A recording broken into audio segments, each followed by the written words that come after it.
আসসালামু আলাইকুম। সবাইকে আপনার টিচিং হোম একাডেমি থেকে স্বাগত। আজকে আমরা চতুর্থ শ্রেণীর 2026 সালের যে নতুন সংস্করণের যে বইটি আসছে, এই বইয়ের আজকে আমরা তৃতীয় পৃষ্ঠার 1 নম্বর অঙ্কটি করব। দেখো এখানে বলছে নিচে সংখ্যাগুলো উচ্চস্বরে পড়ি এবং ও কথায় লিখি এবং উপরে দেখানো নিয়ম অনুযায়ী নিয়ম মতো আমরা কি করব, স্থানীয় মান বের করব। তোরা বই খুলে তৃতীয় পৃষ্ঠা দেখবা, উপরে একটা নিয়ম দিচ্ছে, সেই নিয়মের কথা বলা হয়েছে এখানে। তা আমরা এখানে সংখ্যাটা পড়বো। দেখো বলছে সংখ্যাগুলো পড়ি। সংখ্যা পড়বো কিভাবে? ডান দিক থেকে একক, দশক, শতক, হাজার, অযুত, লক্ষ। তো এটা এক, আর লক্ষর ঘরে 2 বলছে যে পড়ি কথায় লিখি। তাহলে আমরা এটাকে পড়লাম, আমরা এখন কথায় লিখবো। কথায় এই কথাটা লিখবো আমরা, কথায় লিখে কত পড়লাম? একক, দশক, শতক, হাজার, অযুত, লক্ষ। অর্থাৎ লক্ষর ঘরে 2, তার মানে 2 লক্ষ। 2 লক্ষ, তারপর একক, দশক, শতক, হাজার। হাজারের ঘরে 6, তারপর আবার দেখো অযুত, মানে এই পর্যন্ত। তাহলে হাজারের ঘরে যখন 6, তাহলে বাম আছে কত? 3, তাহলে 36। কত হলো? 36,000। 2 লক্ষ 36, 36,000।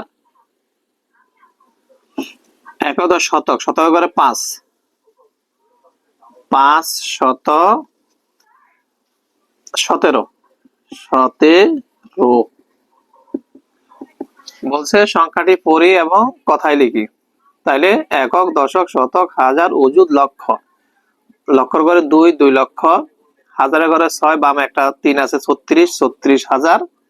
একক, দশ, শতকের ঘরে 5, 5 শত 17। কথায় লেখা শেষ। এবার বলছে উপরে দেখানো নিয়ম অনুযায়ী কি করতে বলছে? স্থানীয় মান। বই খুলে দেখবে একটা নিয়ম দিছে তারা, সেই নিয়ম অনুযায়ী স্থানীয় মান বের করবো। তাহলে আমরা লিখব 23, 65, 17, যেটা লিখলাম। যে নিয়মটা এখানে দিচ্ছে সেটা এরকম। 7-এর স্থানীয় মান, 7-এর স্থানীয় মান কত? 7 কত? এককের ঘরে 7 একক। তাহলে আমরা লিখবো 7 একক। এই কথাটা লিখবো 7 একক। 7 একক লিখে একক মানে 1 দ্বারা গুণ। 7 থেকে 7, তোমার বইতে 7 থেকে 7 দিছে সরাসরি, তবে তুমি এরকম দিতে পারো 7 গুণ 1 সমান 7 থেকে 7, এটা দিতে পারো। বইতে এটা দেয় নাই, তুমি না দিলে সমস্যা নাই, তবে এটা দিলে সুন্দর। এরপরে একের স্থানীয় মান, স্থানীয় মান 1 কত? একক, দশক। 1 দশক। দশক মানে 10 দ্বারা গুণ।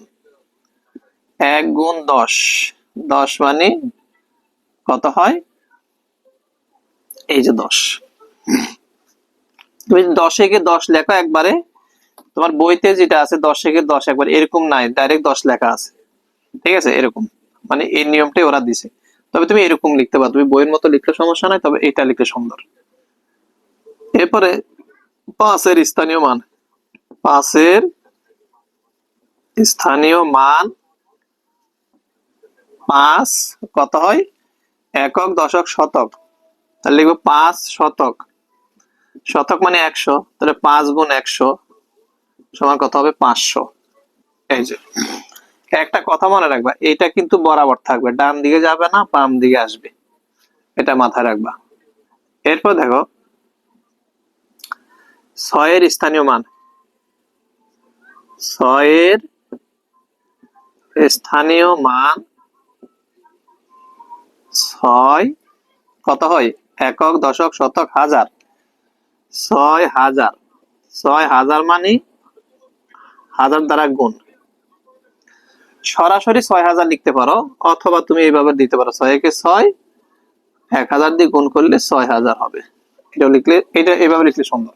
তো তোর বইতে এটা দেওয়া নাই, আমি বারবার বলি, বইতে যেমন 6-এর স্থানীয় মান 6,000, ডাইরেক্ট এখানে 6,000 লিখে দিছে। তো এটা লিখলে হবে, তবে এটা দেখিয়ে দিলে ভালো, সুন্দর। এবার দেখো 3-এর স্থানীয় মান, 3 কত একক দশক শতক হাজার অযুত, 3 অযুত। অযুত হলে 3 গুণ এক লিখে কটা শূন্য, একটা দুইটা তিনটা চারটা শূন্য, এক লিখে একটা দুইটা তিনটা চারটা, দেখা একক দশক শতক হাজার অযুত, তাহলে 3 লিখে 3 শূন্য চারটা এইরকম। এরপরে 2 এর স্থানীয় মান, 2 এর স্থানীয় মান 2 লক্ষ, 2 লক্ষ, 2 লক্ষ মানে 2 কে লক্ষ দ্বারা গুণ, শতক হাজার অযুত লক্ষ, তাহলে 2 লক্ষ হলো হাজার অযুত লক্ষ। দেখো এখানে 2 লক্ষ আসে গেছে, একক দশক শতক হাজার অযুত লক্ষ। এখন এটা 2 এর স্থানীয় মান 2 লক্ষ লিখে এইটুক না লিখে সরাসরি এটা লিখলে হবে, আমি বারবার বলি এটা লিখলে হবে, অথবা তুমি যদি এভাবে ভেঙে দাও সেক্ষেত্রে আরো সুন্দর, এটা লিখলে হয়তো তোমার যেভাবে লেখো কোনো সমস্যা নাই। এখন এটা 2 লক্ষ ঠিক আছে, আমরা এখানে কথাই লিখছিলাম 2 লক্ষ 36,000, 36,000, কিন্তু এখানে দেখা যায় 30,000 আর 6,000 আলাদা আলাদা, কিন্তু আমরা যখন এখানে 36,000 লিখছি আলাদা, এটা কিন্তু আমাকে দেখাই দিতে হবে। তাহলে আমরা তখন কিভাবে দেখাবো, তখন আমরা এক কাজ করব, এইখানে যে 30,000 আর এইখানে 6,000, টোটালে 36,000, এইখানে আমরা 36,000 ভিতর দিলে ভালো, বাইরে না দিয়ে ভিতর দিব, আমরা এটাকে এরকম করে আলাদা দিব, এটা 36,000, 36,000 এখানে দেখিয়ে দিব, মানে এই অংশটুকু আমাদের 36,000, অর্থাৎ এখানে যখন 36,000 লেখা হয়েছে এখানে তো কোথাও 36,000 নাই, তাহলে এই অংশটুকু 30,000 আর 6,000 যোগ করলে কত হয় 36,000। এইভাবে আমাদের এই অঙ্কগুলো করতে বলছে। আশা করি তোমরা এই অঙ্কগুলো বুঝছো। আজকে এই পর্যন্ত, অন্যদিন অন্য অঙ্ক নিয়ে হাজির হবো, ততক্ষণ ভালো থাকো।